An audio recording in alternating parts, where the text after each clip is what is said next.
indeed. It finished Bournemouth 3, Southampton 1 at Dean Court / the Vitality Stadium tonight on Monday Night Football, which means at the end of match week 6 in the PL, one of my favourite match weeks in the PL this season, Jim. I don't know about you.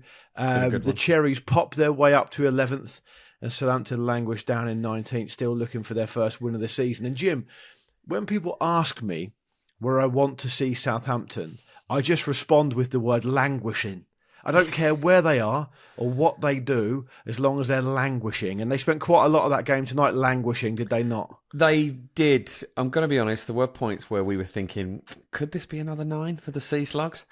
They've got it in them, the Southampton Slugs. Well, it didn't deliver on that, did it? It was very much a game of two halves, to use really the ultimate football cliche. But I sort of feared for them in a way I'm going to assume that you didn't in the first half, where there were points where they just, they string 3 or 4 passes together, sort of deep in their own half, and you think, all right, they're looking to sort of play their way out here, and then they would just get pressed so easily. They look so out of their depth in the first half, like as if the Premier League is just beyond them and the quality of it is beyond them. But fair play to them. I mean, it's slim pickings if you're saying this about professional footballers, but they won the second half, right?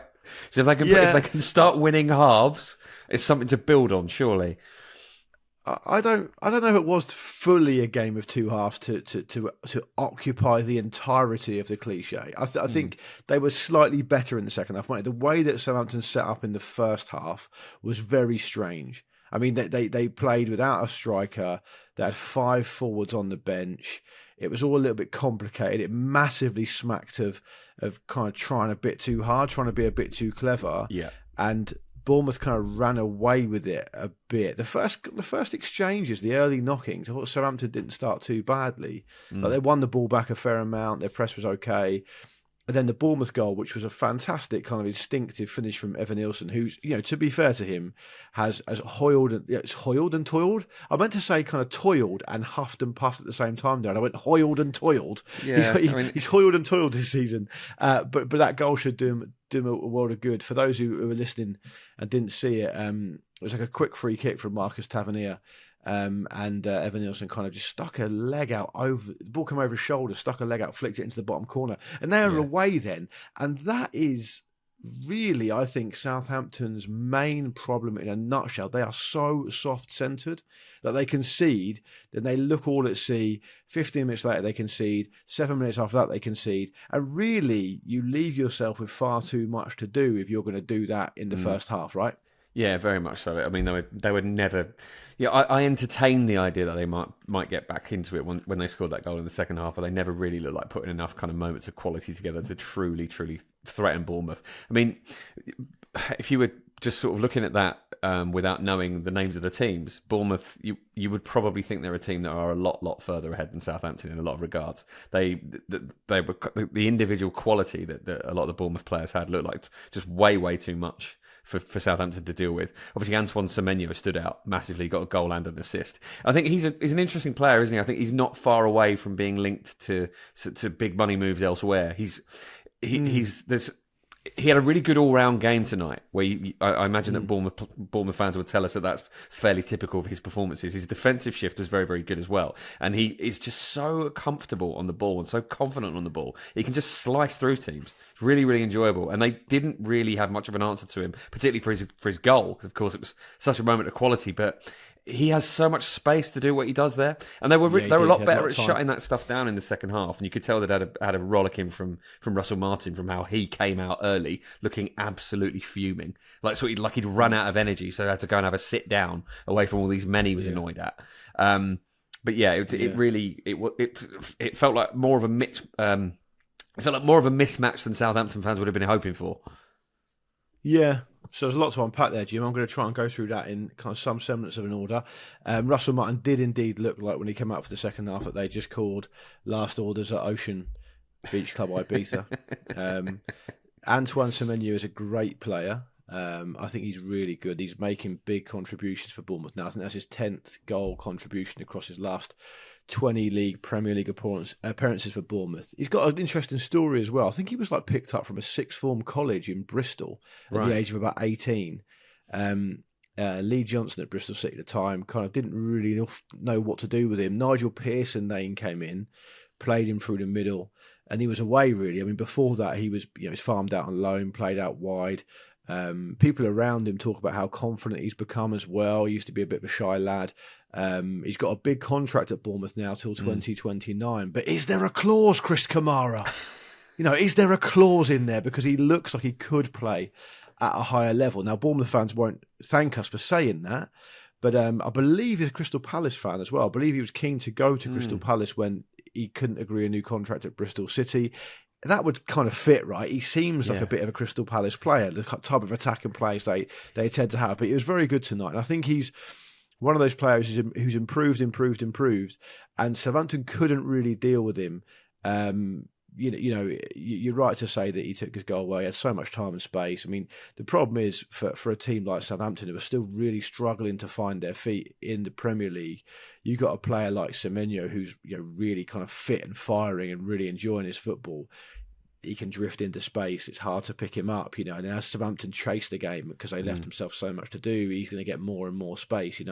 It was. I broadly agree with your assessment of the game. To be honest, I mean, Evan Nilsson's goal, I'm interested to hear what you think about that, because I thought it was a really interesting finish, a really instinctive finish.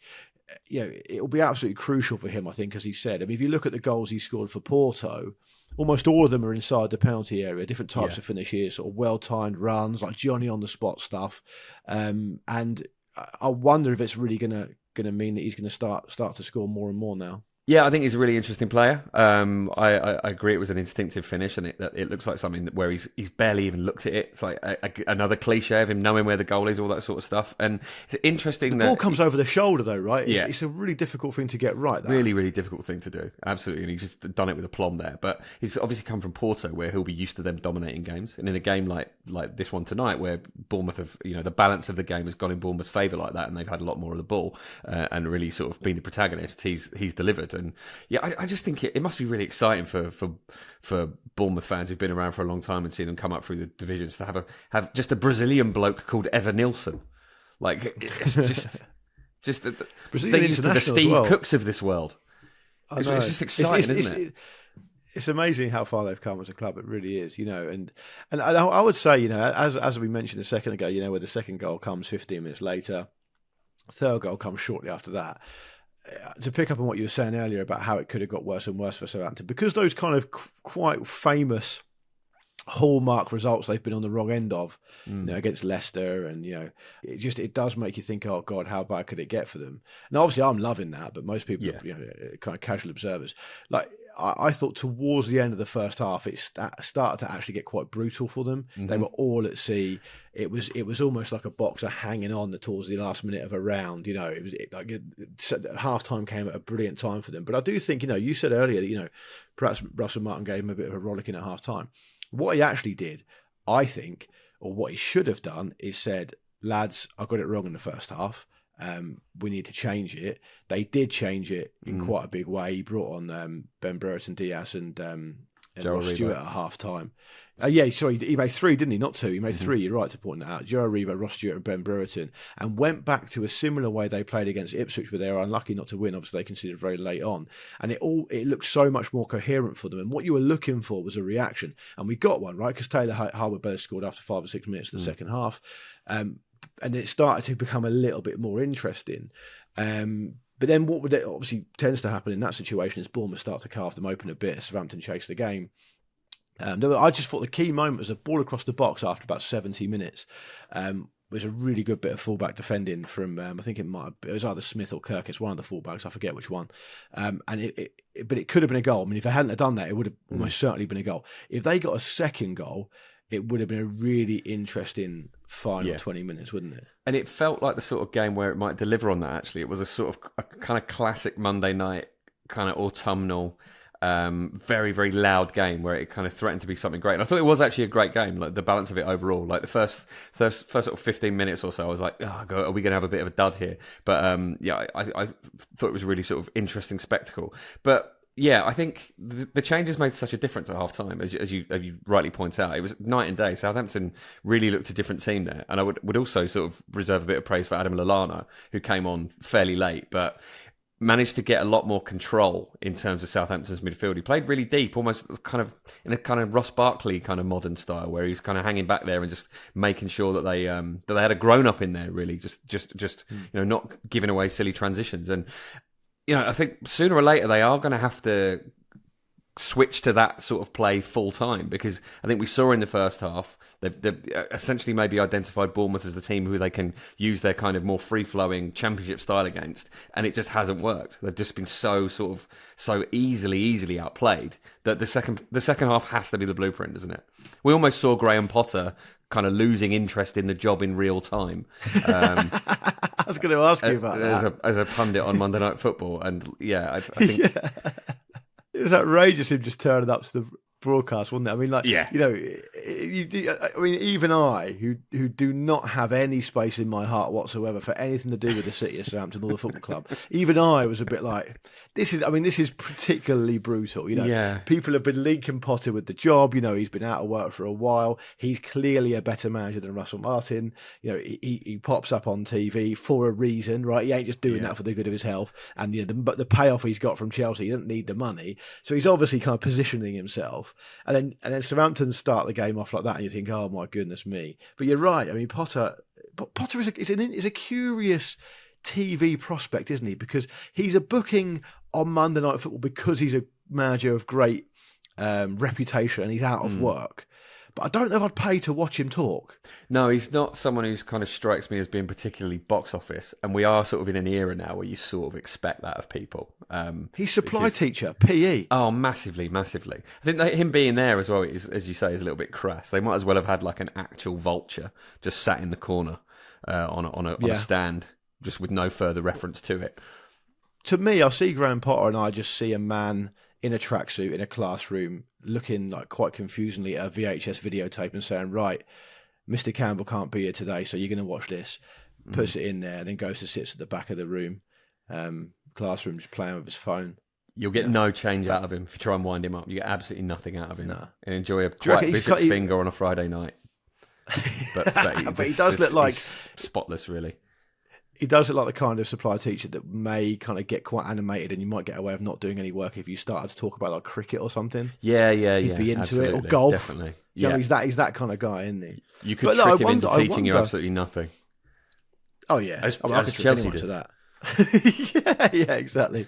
I wonder if this means. I wonder if this makes it. If tonight's result makes it more or less likely that Martin will move on. Like, I know quite a lot of Southampton fans just by nature of the fact where I grew up, and it wasn't that far away from where I lived, and the further kind of west you get from where I grew up, the kind of wealthier it gets, and then you start to move across into the SO postcode, and you start to meet Southampton fans. I wouldn't recommend it, but it happens, and they're quite.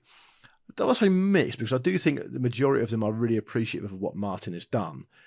But there are some people I do not personally know more than 2 or 3 Southampton fans who don't really like Russell Martin. You find him a bit kind of annoying and a bit kind of dogmatic and a bit too cool for school. And I actually I said to a couple of my mates that I'm doing the show tonight, and I actually received a couple of messages from people saying quite brutal about Martin. But I've got mates who go every week who think that he has to be respected for what he's achieved, right? So I wonder whether, because it would seem particularly harsh, wouldn't it, given that he's got them up into the Premier League in perhaps a quite surprising situation for it to be talked about him leaving his job so early in the season. I mean, like I said, 6 games in. Yeah, I mean, but they're also they're winless, aren't they? They've got a single point. It's a long season. Sure, so they're only not bottom because they've got a goal better than Wolves, basically. Yeah. So the writing is very much on the wall there, unless things change quickly. And as we touched on earlier, I think playing more like they did in the second half is what they have to do now. So I think if I were the kind of bosses at Southampton, I'd have an eye on seeing if that change happens.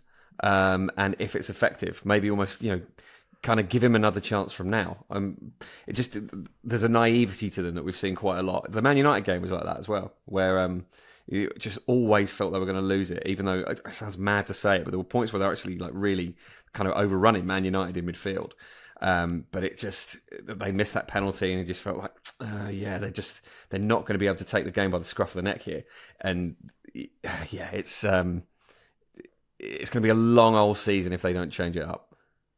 Yeah, next game we've got Arsenal. Of course, they've got Arsenal and City next, haven't they? So, they've got Leicester in between that, I think. Right. Well, that's such a huge game. Such a huge game. Yeah, well, I just feel like because realistically, you never know, but realistically, they're not going to beat Arsenal, Man City, right? They're probably going to lose both those games. So that makes that Leicester game completely crucial.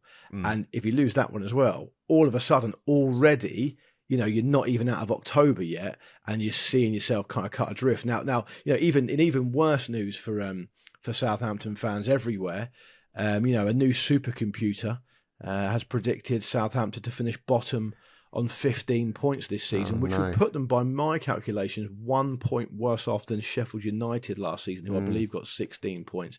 I don't know what this supercomputer is. I don't know what makes it different from just a normal computer.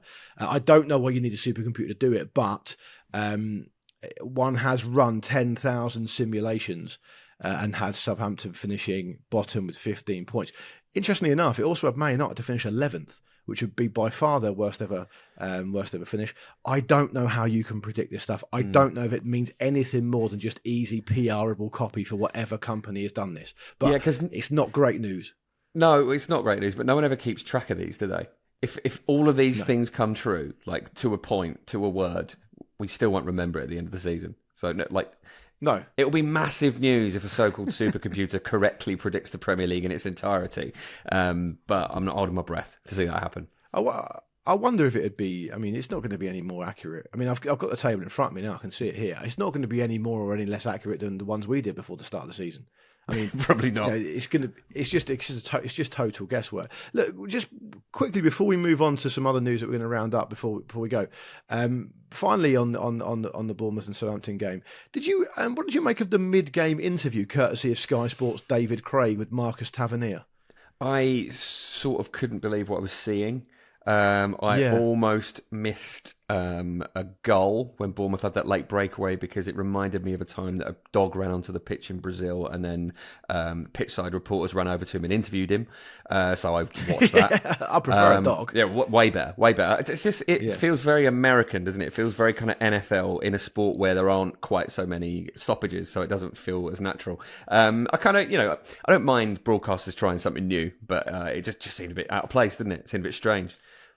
Yeah, so those of you who aren't aware of David Craig or are living in a different country and mercifully don't have to witness his broadcasting, he's kind of like a poor man's Gary Cotterill. Oh, right? He's not quite as embarrassing as Gary Luke, Cotterill. That is what he is one of the harshest things I've ever heard said about another human being. But Gary Cotterill is at least the Gary Cotterill of Sky Sports News. But he is true. the one who embarrasses himself more than anyone else. So he leans into it. David Craig's kind of... So let me put it this way. David Craig, the thing I remember him for most is once he was reporting from Royal Ascot and he had a big top hat on. And because he's a very small man, it looked strange. But what was even stranger was that he completely lost his mind because when one of the racehorses came out of the paddock, it was a really sunny day and the horse was having a little warm-up, and the jockey and the trainer had put sunglasses on the horse. Right. A special pair, almost like sunglass goggles for horses. And David Craig reacted to it in a way that I've never seen a human being react to. And he just couldn't believe it had happened. Like he couldn't get past it. He would not stop talking about it. And then when I saw that he's now still doing Sky Sports Premier League coverage, I just thought, is he the best we can do? I felt a bit like it was a rugby league game. It tends to do a lot of interviews like mid-game in rugby league. And I also felt that the only time we see football do that kind of thing is when it's a cup game and the broadcaster is looking to patronise the lower league team. Yes. Yeah. So they grab a player or grab a manager and go, "Oh, you're not that important. We just talk to us because we're much more important than you because you're in like League 4 or whatever it's called." You're probably like a baker as well, aren't you? What are you? Are you a lollipop lady? Exactly. What is it you do? Do you even have a job? Are you half unemployed, half footballer? This man here has to have a real job as well. Ugh! Yeah. This must be the greatest Stinky. moment of your pointless life. Talking to David Craig, Sky Sports News. Yeah, I thought Marcus They've all got, Tavernier dealt with it well, to be fair. He looked slightly baffled to be doing it at all, but... He was watching the game at the same time. He was he wasn't paying any attention to David Craig. You know, and all those reporters, I've been at events and press conferences with them years and years ago. They all have the words Sky Sports like they're attached to their name. So even if you speak to them, like say you're not even in the broadcasting situation, you're just waiting for something to happen, or you just get introduced to one of them. They'll all go. I always remember Johnny Phillips. Remember Johnny Phillips? He was one of them. He used to do around the grounds on Soccer Saturday. Every single time I met him, 3, 4, 5 times, he greeted me like it was the first time he'd ever met me, and he always said, Johnny Phillips, Sky Sports. One of those situations, we weren't even in a work situation, but he still said it. That's what they're like. Yeah, it's like a cult, isn't it? It is a bit. I think David Craig's like that. There. Yeah, massively. I mean, there is a sort of possibility that they didn't know he was going to do it. It looked a bit rogue. Yeah, I wonder if they have to do that. It's probably not even contractually obliged to do it. I mean, it's just a bit kind of freestyling from David. He's one of the great creatives. Probably just a bit of a freestyle. Look, before we move on, Jim, any final thoughts? I mean, you've already said that Southampton need to get moving and quick. I would agree with that. I'd be interested to see what they do. Yeah, when the international break that comes along next can traditionally be the time when things start to change. You know, whether it's managers or time to have a bit of space to think about what you're doing with your club and with the season and stuff. So I wonder if we'll see any big changes around the Premier League when that happens. But for the meantime, they've got 2 out of the next 3 games are really, really tough. So that Leicester game's all important. What do you make of Bournemouth so far, just quickly before we move on? So Bournemouth, I was obviously very, very impressed with them tonight. And obviously they've lost recently to Liverpool and Chelsea, but they seem well coached, don't they? They seem really well coached, and it took them a little while to kind of gel under Andoni Iraola, didn't they? Last season, they were in a actually comparable situation to Southampton. It was going that badly, but he turned them around. I think with a whole season of him in charge and a transfer window under their belt, and actually. I'm surprised by the depth they have when you sort of casually look at Bournemouth. You see the players they bring off the bench and just the kind of the options they have there. I'd have pretty high hopes if I was a Bournemouth fan this season. They could be looking at a top half finish if they can keep that up, because it wasn't just the scoreline, and obviously as I said the second half was very different. They played some really slick stuff and they looked really dominant at times and just really quick, really in control. The press was good. I think they were really impressive, and I'm excited to see what they can do. Yeah, the 12th last season. Anything above that would be a great bonus for them, wouldn't it? I think Evan Nilsson's interesting. I'd love to see him start firing. I'd love to see if they keep hold of how long they keep hold of Antoine Semenyo for as well. Look, before we go, we've got Champions League as we're recording this now. Champions League tomorrow night. I know you're going to the Arsenal game, Jim, against PSG. That'll be a really interesting game. I don't really want to talk about that game though. What I do want to talk about is Jens Lehmann's court case. Yes. So. Those of you who don't know about this, Jens Lehmann's been embroiled. I think a court case you really do get embroiled in. It's not very often someone is describing someone as being embroiled in something, but a court case is very much that. And he has been embroiled in a court case for taking a chainsaw to his neighbour's garage. It's been rumbling on for a while. We covered this specific story in the live show we did a couple of Fridays ago at the Palladium. But the court case has finally come to an end. He claims to not remember what happened when he was seen on CCTV entering his neighbour's garage with a chainsaw, which all of a sudden seemed to be quite sizably reduced after he'd done his work. But he's been fined £113,000. That's the bad news. The good news is he was initially fined £351,000, but appealed it and got it reduced by what it looks like to me about 65%. So that's not too bad, right? As a result, you take that.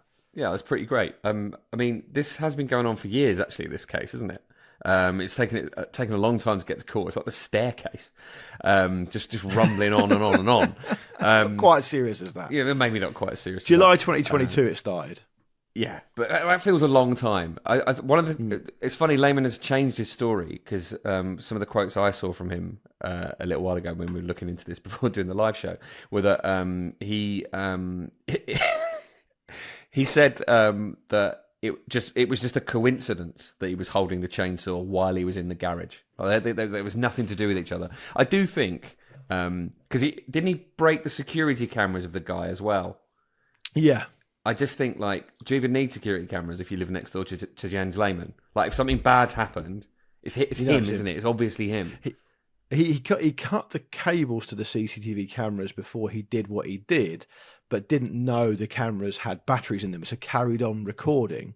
And it's also worth pointing out that his neighbour's 91 years old. Like, I don't think you should be breaking into people's garages with a chainsaw, particularly when they're an old age pensioner. Yeah, while I broadly agree with that, I also think if you live next door to Jens Lehmann and the only thing that calms him down is a view of his lake, just don't put a beam in front of it, because it's you who's going to pay for that. There was also like a character. I mean, in terms of a character study of the man, we know that he bought the rights to the Invincibles, thus fucking over every other Arsenal player that was a part of that for no reason, other than to line his own pockets, presumably. Yeah. Probably to pay that fine. Secondly, no one else had thought of it, essentially. No, yeah, well, quite. The story about the court case and the chainsaw and all that stuff, Chainsaw Gate, as no doubt the Sun's calling it, just a little addendum at the end that said he's also agreed to pay all the outstanding Munich airport car parking fees he's refused to pay. Like, what kind of life are you living? Like, I don't understand this.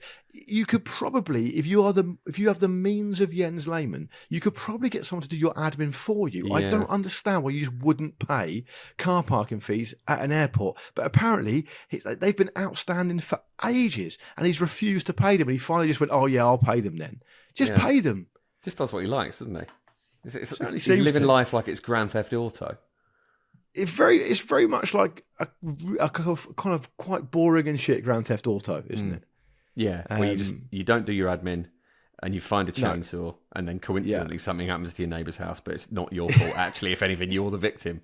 He keeps claiming to have been the victim. So, like, you're very, very much not in this specific scenario, Jens.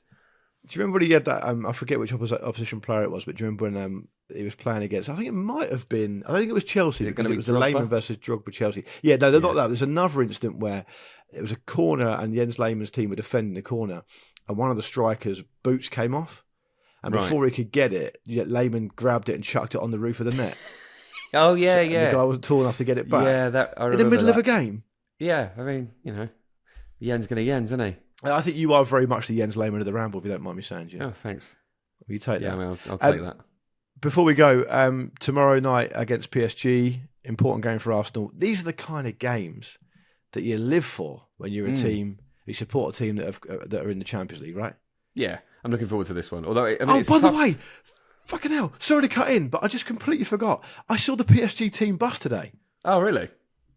When I saw you this morning, I was cycling back from the office. I saw the PSG team bus parked up in near Farringdon. They must have been going to their hotel. Yeah. I could have done something, couldn't I? Isn't it? I could have been out there with fireworks. Give me Jens Lehmann's chainsaw. I could have at least followed them, found out what hotel they were staying in, Jim. Just banging pots, letting off fireworks. Take my trumpet down there. Are you more excited about the game or more excited that I saw the team bus? I am still more excited about the game, to be honest. I feel like the team bus moment has passed for all of us now. But yes, it's a tough test. Obviously, the result against Atalanta was pretty good, given David Raya's penalty save. But it's still only a point, and this is a difficult game. And the follow-up save. Yeah, and the follow-up save, of course. Goodness me. But yeah, it's probably too early to say it's must-win, because none of us really understand how this format is going to play out over the course of the whole competition yet. But it does feel like it's important to win your home games. Oh, totally. Absolutely right. And I think, we'll be able to cover that on Wednesday's show, because off the back of Tuesday night's games, we'll be back in the studio on Wednesday. You're on the show, Jim. You can wax lyrical about what it was like then. The last time I saw PSG in the Champions League was up at St James's Park about a year ago, and it was amazing occasion, chiefly because of the part Newcastle played in it, of course. But I wish you the same amount of drama and entertainment that I had that night. But that's about it from us on Ramble Reacts tonight. Thank you for listening, as ever. I went really hard on Southampton tonight, chiefly because they were bad, but also because I didn't think for 1 second any Southampton fans would be listening to this. So if you are, I do doff my cap to you. Good on you for staying the course and subjecting yourself to yet more punishment. I hope you know it's all in good spirit. Thank you for watching a clip from the Football Ramble podcast. Don't forget to like this video and subscribe to the channel so you don't miss an upload. A single upload. Don't miss out on the uploads. The uploads are important.